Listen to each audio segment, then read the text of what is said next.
Lecture 39 part 3 end S 102 share based payment. Share based payment का scope क्या क्या है, मतलब क्या क्या चीज़ पे एप्लीकेबल है। बहुत चीज़ के ऊपर एप्लीकेबल है, तो इसलिए पता करेंगे सिर्फ कि किसके ऊपर एप्लीकेबल नहीं है। जब एसबीपी हम लोग इम्प्लॉय या थर्ड पार्टी को देते हैं, अगर एसबीपी हम लोग शेयर होल्डर को दे रहे हैं, मतलब शेयर दे रहे हैं, अगर शेयर होल्डर को मतलब राइट शेयर दे रहे हैं या फिर बोनस शेयर दे रहे हैं, तो वो एसबीपी नहीं कहलाएगा। ठीक है।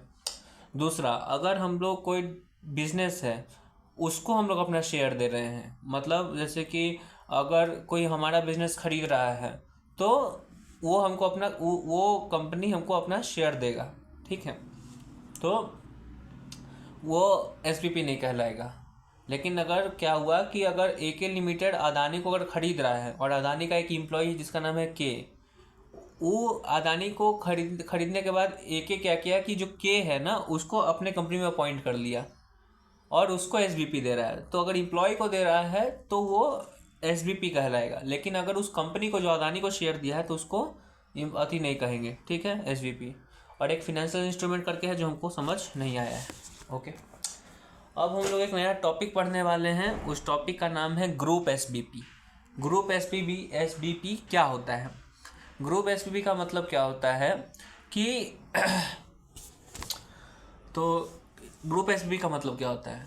एक पेरेंट कंपनी एक सब्सिडियरी कंपनी है। सब्सिडियरी कंपनी अपने एम्प्लॉय को एसबीपी दे रही है। ठीक है।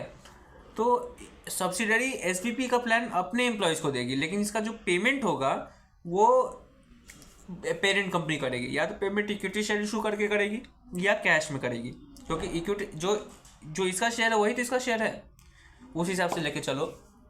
ठीक है। तो ग्रुप एसपीपी का मतलब होता है कि सब्सिडियरी कंपनी अपने एम्प्लॉय को इशू कर रही है एसपीपी प्लान, लेकिन इसका पेमेंट करेगी पेरेंट कंपनी।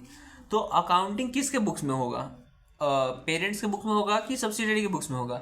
दोनों बुक में अकाउंटिंग होगा। लेकिन क्या अकाउंटिंग होगा? अकाउंटिंग क्या होगा?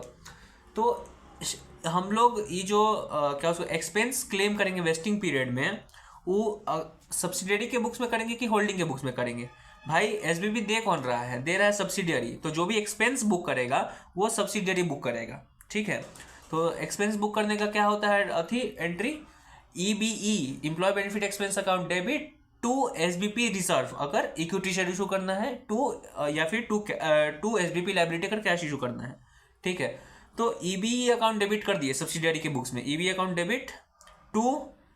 अब टू में हम लोग कैश एसबीपी लाइबिलिटी तब करते जब सब्सिडियरी कैश देता, या एसबीपी रिजर्व करते तब जब सब्सिडियरी शेयर इशू करता। लेकिन सब्सिडियरी तो ना शेयर इशू करेगा ना अथी इशू करेगा कैश, वो तो पेरेंट करेगा। तो यहाँ पे ईबी टू कैश या टू एसबीपीएल या एसबीपीआर नहीं कर सकता सब्सिडियरी। तो क्या करेगा? तो वो अभी छोड़ दो, क्या करेगा अभी सिर्फ लिख के रख दो ईबीई अकाउंट डेबिट टू में छोड़ दो ई सब्सिडियरी का अकाउंट सब्सिडियरी के बुक्स में। अब आ जाओ नथी के बुक्स में, किसके बुक्स में? पेरेंट्स के बुक्स में। तो जब एक्सपेंस हम लोग बुक करते हैं तो क्या एंट्री देते हैं? ईबीई अकाउंट डेबिट टू एसबीपीआर या एसबीपीएल। ठीक है। लेकिन यहाँ पे जो एक्सपेंस क्लेम कर रहा है, क्लेम एक्सपेंस जो बुक होगा वो तो सब्सिडियरी बुक कर रहा है, तो ईबीई अकाउंट डेबिट नहीं कर सकता है पेरेंट। लेकिन एसबीपीएल या एसबीपीआर तो सब पेरेंट के बुक में जाएगा क्योंकि वहीं से इशू करना है। तो अभी देखोगे तो सब्सिडियरी के बुक्स में ईबीई अकाउंट डेबिट है और होल्डिंग के बुक में टू एसबीपीआर या एसबीएल क्रेडिट है। सब्सिडियरी में तुम्हारा टू खाली है क्रेडिट साइड, और उधर मतलब टू खाली है और होल्डिंग में डेबिट खाली है। तो दोनों में ऐसा लिखना होगा कि जो क्रॉस एंट्री हो। अगर इन्वेस्टमेंट, अगर पेरेंट कंपनी सब्सिडियरी को हेल्प करती है तो उसको क्या बोलते हैं? उसको बोलते हैं investment in subsidiary. Financial instrument याद करो 109, उसमें यही किए थे। तो और अगर सब्सिडी को मिल रहा होता है हेल्प तो वो क्या लिखती है? Contribution from parent company. तो सब्सिडी के बुक्स में क्या लिखा जाएगा? ईबी अकाउंट डेबिट एसबीपीआर एसबीपीएल नहीं लिखाएगा क्योंकि तो पेरेंट दे रहा है, तो उसकी जगह यहाँ लिखाएगा by to EB to capital contribution from parent. ठीक है। वहीं पेरेंट में क्या लिखा जाएगा? Investment in subsidiary to SBPL या एसबीपीआर। बस हो गया। तो एक्सपेंस जो क्लेम करेगा वो अपना अकाउंट में अपने सब्सिडी अपने बुक्स में ईबी करके क्लेम करते एक्सपेंस बुक करते चल जाएगा, और पेरेंट अपने बुक में रिजर्व या लाइबिलिटी को क्रिएट करते चला जाएगा। ठीक है। और फिर पेमेंट किससे होगा? वो तो अपना पेरेंट अपने बुक्स में करेगा, तो एसबीपीआर या एसबीपीएल है उसको फिर रिवर्स करके अपने जिसको निकाल देगा। तो टोटल 3 एंट्री होगा। एक एंट्री होगा तुम्हारा सब्सिडियरी, मतलब 3 एंट्री इन द सेंस एक एंट्री ज़्यादा होगा तुम्हारे पेरेंट में, पेमेंट का एंट्री। अदरवाइज दोनों में सेम लेवल का एंट्री चलते रहेगा।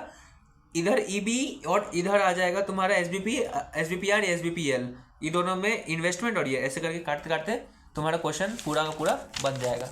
ठीक है, और इसमें कुछ खास नहीं। 1 मिनट यार। तो बस ऐसे ही है। ठीक है, क्वेश्चन सब ऐसे ही बन जाएगा, बहुत इजी क्वेश्चन है, समझा दी जर्नल एंट्री कैसे बनेगा। बस इसमें एक थोड़ा सा छोटा सा पार्ट है जो तुमको समझ में याद रखना चाहिए। इलस्ट्रेशन 12 पे आओगे 28.11 पे, वहाँ पे एक चीज़ देखोगे तुम, क्या देखोगे कि इलस्ट्रेशन नंबर 12 पेरेंट ग्रांट करा है समथिंग समथिंग, क्वेश्चन इजी से आराम से बन जाएगा। सिर्फ एक चीज़ है कि पहले तुम एस्टिमेट करके चलोगे कि 80 आदमी का है, फिर पता चल रहा है 81 आदमी का है। तो बस एक बात तो को हम पेन से मार्क किए हैं, the parent does not require the subsidiary to pay for the shares needed to settle the grant for the share option. मतलब हम लोग अभी क्या कर, हम सीधा बोले थे कि पेरेंट एक्सपेंस बुक कर रहा है सब्सिडियरी, लेकिन पेमेंट करेगा पेरेंट कंपनी, होल्डिंग कंपनी। तो ये जो सब्सिडियरी का प्लान की वजह से पेरेंट पेमेंट कर रहा है, तो क्या सब्सिडियरी कुछ पैसा देगा अथी होल्डिंग कंपनी को कि भाई ठीक है मेरे वजह से तुम पैसा दे रहे हो एम्प्लॉय को, तो हम कुछ पैसा तुमको देना चाहते हैं।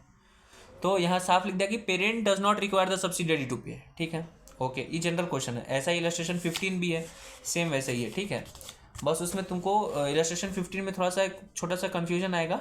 उसमें दिया हुआ एक चीज़ कि grant date, fair value of share और फेस वैल्यू पर शेयर। हम कंफ्यूज हो गए थे, हमको लगा फेस वैल्यू फेयर वैल्यू दोनों दिया हुआ है, दोनों तो एक ही बात होता है, तो क्या यूज़ करें। अरे फेयर वैल्यू है, एक face value. Face value use करोगे तुम इक्विटी शेयर कैपिटल अकाउंट के लिए, और जो एक्सेस वैल्यू हो जाएगा वो तुम्हारा चला जाएगा किसमें, शेयर प्रीमियम में। ठीक है, इलस्ट्रेशन नंबर 23 को लो 28.18 पे, उसमें तुमको एक बात पता चलेगा जो सब्सिडी की, अभी जनरली क्वेश्चन में ये देखे कि पेरेंट पैसा नहीं मांग रहा है सब्सिडियरी से, लेकिन इस क्वेश्चन में साफ साफ क्या बोला हुआ है कि कहाँ लिखा हुआ है,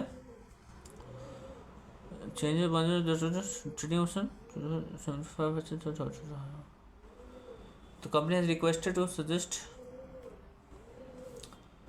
अरे यार कहाँ लिखा हुआ है, QA limited 1000 share the option are due to vest, director estimate की 1800 करेगा एंड फर्दर एटमेंडेड 1 अप्रैल को ऑप्शन ही fair value increase to days March but due to challenging value. एक सेकंड, इलस्ट्रेशन 22 देखना है, इलस्ट्रेशन 23 देखना है। Parent company S agrees to reimburse the company P, मतलब S subsidiary company P holding है over the term of arrangement for 75% of final expense recognise by company. मतलब कि subsidiary जो भी अमाउंट दे रहा है उसका 75%, मतलब सब्सिडियरी एक्सपेंस तो सब्सिडियरी कर रहा है, उसका प्लान है, और पेमेंट होल्डिंग कर रहा है। तो सब्सिडियरी बोल, ऐसे जनरल केस में पेरेंट कुछ भी पैसा नहीं मांग रहा था, लेकिन इस क्वेश्चन में क्या हुआ है कि सब्सिडियरी बोल रहा है कि सर आप 100 रुपया अगर दे रहे हो, तो अगर 100 रुपया अगर इम्प्लॉय को इशू कर रहे हो तो 75 रुपया हम आपको देंगे उसके लिए। ठीक है, जनरली नहीं देता था सब्सिडी, इसमें दे रहा है, तो वही तुम्हारा इसमें जर्नल एंट्री में अति हो जाएगा। डे 1 कोई एंट्री नहीं होगा। अब तुम सब्सिडियरी का बुक्स में देखोगे ईबी अकाउंट डेबिट हो जाएगा टू कैपिटल कंट्रीब्यूशन, और सब्सिडी और होल्डिंग के बुक में आ जाएगा इन्वेस्टमेंट टू एसपीपी रिजर्व, ये जनरल के आती है। और उसमें जब जनरल केस में क्या होता था कि सब्सिडी कुछ पैसा नहीं देता था, सारा पैसा वही देता था, तो इन्वेस्टमेंट और पेरेंट का इन्वेस्टमेंट और कैपिटल कंट्रीब्यूशन सेम रहता था, और टोटल अमाउंट रहता था जितना का एक्सपेंस बुक हो रहा है। ठीक है, क्यों एक्सपेंस बुक कर रहा था कंपनी एस, और लाइबिलिटी मतलब एसबीपीआर एसबीपीएल वो क्रिएट कर रहा था कंपनी, पेरेंट कंपनी। और जितना वो पेरेंट कंपनी कंट्रीब्यूट अपना रिजर्व या अथी बना रहा था, उसको बोलता था कि उतना हम इन्वेस्ट कर रहे हैं। ठीक है, क्योंकि उसको पैसा तो कम सब्सिडी नहीं दे रहा था, लेकिन इसमें सब्सिडी पैसा दे रहा है, तो मतलब इन्वेस्टमेंट कम कर रहा है और सब्सिडी को कंट्रीब्यूशन कम मिल रहा है। इसलिए देखो सब्सिडी की बुक्स में ईबी अकाउंट डेबिट किया एक्सपेंस 5000, लेकिन उसको कैपिटल कंट्रीब्यूशन कितना मिल रहा है, सिर्फ 1250 पेरेंट से, क्योंकि बाकी का 3750 जो 75% है 5000 का, वो तो पेमेंट कर ही रहा है अति को, होल्डिंग को, तो काहे का उससे कोई कैपिटल कंट्रीब्यूशन, हम तो पेमेंट कर रहे हैं, कैपिटल कंट्रीब्यूशन 25% है, तो ऐसा करके बना हुआ है। ठीक है, वही तुम अपना देख सकते हो, यही था एक पॉइंट। ठीक है, ट्रिकी। अब आके देख लो तुम लास्ट कॉन्सेप्ट क्या उसको कहते हैं, उसमें क्या बोला हुआ है। ये थोड़ा सा अजीब सा कॉन्सेप्ट है, लेकिन सुनो क्या है कि क्या बोला है कि एक होता है ग्रांट डेट, एक होता है मेजरमेंट डेट। जनरली अगर हम लोग क्या उसको कहते हैं, ग्रांट डेट और मेजरमेंट डेट को हम लोग सेम मानते हैं, ठीक है, लेकिन वो दोनों अलग होता है। ग्रांट डेट का मतलब होता है जिस दिन की अप्रूवल मिल रहा है, या फिर जिस दिन अग्रीमेंट डेट है, जो अग्रीमेंट का डेट है कि जिस दिन अग्रीड हो रहा है कि हम प्लान दे रहे हैं तुमको, अनाउंस कर रहे हैं, या फिर जिस दिन शेयर होल्डर जो हायर अथॉरिटीज़ का जिसको अप्रूवल जिस दिन मिल रहा है उस दिन बोलते हैं ग्रांट डेट, कि हाँ ठीक है इस दिन के बाद आज हम बोले कि 10 तारीख को हम 10 तारीख को अनाउंस कर रहे हैं, लेकिन मेरे से ऊपर पापा का अप्रूवल चाहिए, तो पापा अप्रूवल दे रहे 15 तारीख को, तो कौन सा ग्रांट डेट होगा? 15 तारीख, ठीक है। और एक होता है मेजरमेंट डेट। मेजरमेंट डेट वो डेट होता है जिस डेट का हम लोग फेयर वैल्यू ले रहे होते हैं। तो जब अगर हम लोग इम्प्लॉय को कुछ इशू कर रहे हैं तो उसका ग्रांट डेट और मेजरमेंट डेट सेम माना जाता है, ठीक है, ओके।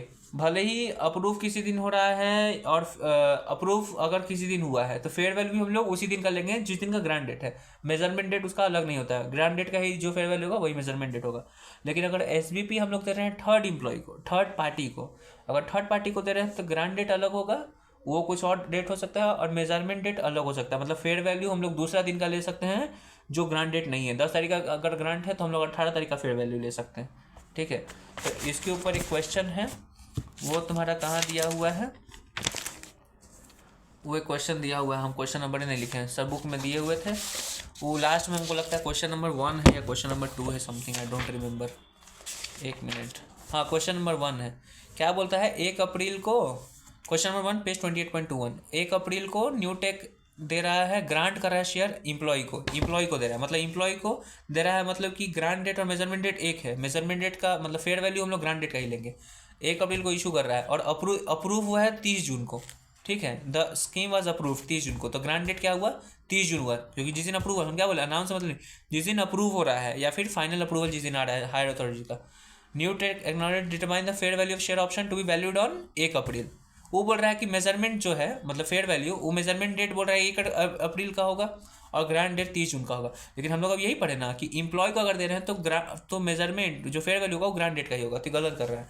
तो जब तू आंसर देखोगे तो ग्रांट डेट 30 जून है, मेजरमेंट डेट 30 जून ही लिखा हुआ है। वो बोल रहा है कि 1 अप्रैल करेंगे, लेकिन वो गलत है, इसलिए मेजरमेंट डेट 30 जून होगा, ठीक है। देखो बेस फॉर मेजरमेंट क्या लिखा हुआ है, for employees the measurement date is grant date. Second में देखोगे उसमें 1 अप्रैल को वो लोग क्या कर रहा है, बॉम्बे शेयर लिमिटेड परचेज कर IT इक्विपमेंट, एंड उसी दिन अग्री भी कर रहा है कि वो लोग अथी देगा, ठीक है। मतलब न्यू टेक बोल रहा है कि हम कंप्यूटर खरीदेंगे तुमसे और इशू करेंगे शेयर, कब बोल रहा है? 1 अप्रैल को, ठीक है। दूसरा जो कंपनी है वो उसको कंप्यूटर दे रहा है 30 जुलाई को, जिस दिन रिसीव हो रहा है, ठीक है। Share based payment was measured based on fair value equity stock and 1 अप्रैल 11। बोलता है कि मेजरमेंट हम लोग कर रहे हैं 1 अप्रैल 11 को, फेयर वैल्यू 1 अप्रैल 11 का ले रहा है, ग्रांट डेट तो तुम्हारा है और ग्रांट डेट तुम्हारा बोल रहा है 1 अप्रैल बोल रहा है, तो क्या सही है? ये एसबीपी इशू कर रहा है थर्ड पार्टी को, तो उसमें इसमें ग्रांट डेट क्या हुआ? 1 अप्रैल हुआ, लेकिन मेजरमेंट डेट क्या होगा? 30 जून होगा, 30 जुलाई होगा। क्यों? क्योंकि उस दिन सामान आ रहा है जिस दिन दूसरा चीज़ हो रहा है। तो यहाँ पे देख लो 1 अप्रैल ग्रांट डेट है और 30 जुलाई तुम्हारा मेजरमेंट डेट है। The date when entity and counterparty entered a contract and agree for the settlement. समझ में आया तुमको? तो जिस दिन रिसीव करेगा ना वो तुम्हारा हो जाएगा, उसको कहेंगे हम लोग रिसीव डेट, ठीक है, जिस दिन सामान रिसीव हो रहा है। एक मिनट, हाँ देखो पेज 2369 पे लिखा हुआ है, ग्रांट डेट मतलब अग्रीमेंट डेट, थर्ड पार्टी की बात कर रहे हैं। ग्रांट डेट मतलब अग्रीमेंट डेट, मेजरमेंट डेट मतलब date of receipt of goods on which, समझना, जिस दिन गुड्स रिसीव हो रहा है उसी दिन का हम लोग फेयर वैल्यू करेंगे। थर्ड में देखोगे कि अप्रूव हुआ है 30 जून को, इम्प्लॉय लोग अप्रूव किया 30 जून को, लेकिन शेयर होल्डर लोग अप्रूव किया है 30 सितंबर को, तो ग्रांट डेट क्या होगा? वो होगा 30 सितंबर, क्योंकि हायर अथॉरिटी शेयर होल्डर है, तो ग्रांट डेट 30 सितंबर हुआ, ठीक है। ग्रांट ऑप्शन, और ये इम्प्लॉय को दे रहा है तो ग्रांट डेट और मेजरमेंट डेट का जो मेजरमेंट, तो ग्रांट डेट के डेट का ही फेयर वैल्यू हम लोग यूज़ करेंगे, वही मेजरमेंट लेंगे। तो देख लो 30 सितंबर दोनों में लिखा हुआ, वही है। कंप्लीट हो गया भाई, एसबीपी ओवर।